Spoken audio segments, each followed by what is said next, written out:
So, the first question is, what important points do I realize as I read the concept?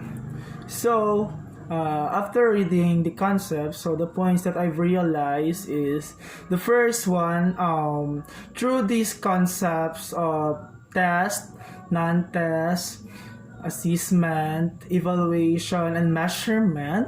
Of course, they are gathering data and information relatedly into the students' performance in their class. The second one is that identify the strength of the students in their academic performance and how they react in response to their tasks in class given by their teachers.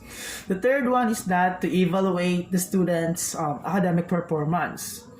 Just like we are giving different assessment on our students, which is to determine and to evaluate if and where and what specific field they are good or not, and where they are strength and weaknesses, and where they are difficult to cope up and where they are easy for them to cope up.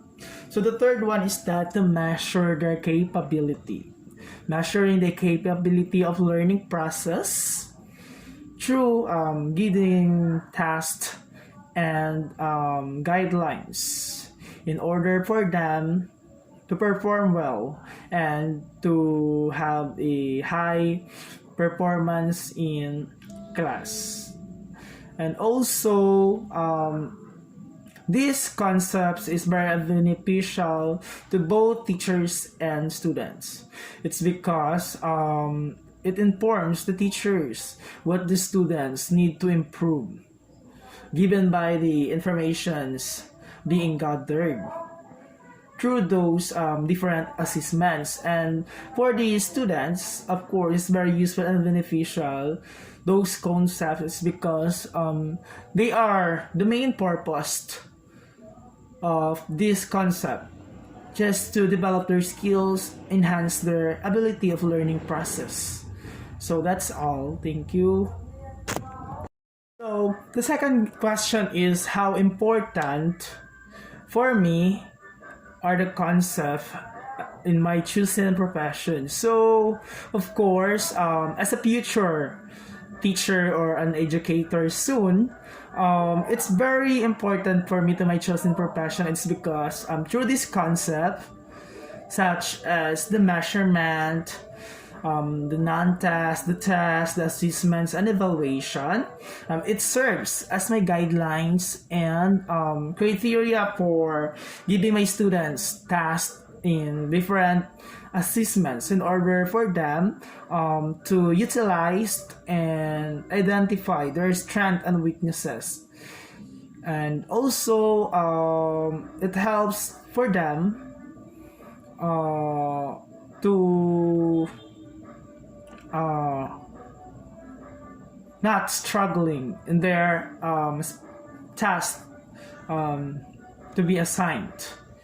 And with my profession, which is being a teacher, with this concept is that it's very useful because it should be my base on implementing my assessments or the things that I should need to practice in my students, what they should need to improve, what are the things need to be practiced and to do in order to improve their learning skills or their learning process.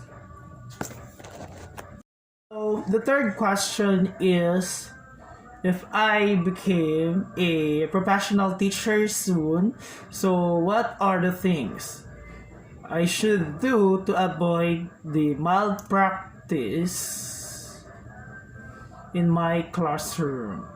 So of course, the first thing that I should do to avoid the negative effect of malpractice in my classroom is that to use those concepts that I mentioned earlier. It's because through these concepts, there is no problem would be exist, since this concept is concerned about the well and organized students, and to enhance their skills and develop their capability when it comes to learning.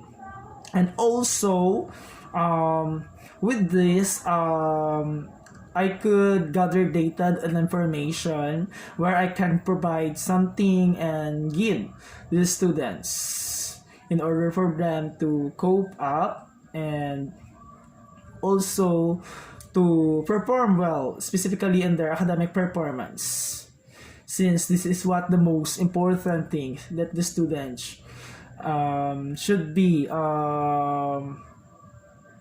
imply and to do their tasks in the classroom. And of course, to avoid those malpractice is that I should use this concept to discipline them, to give some knowledge and teaching them what are the things they should need to do in order for them to be aware and know what are the good things need to do and need to avoid. Thank you.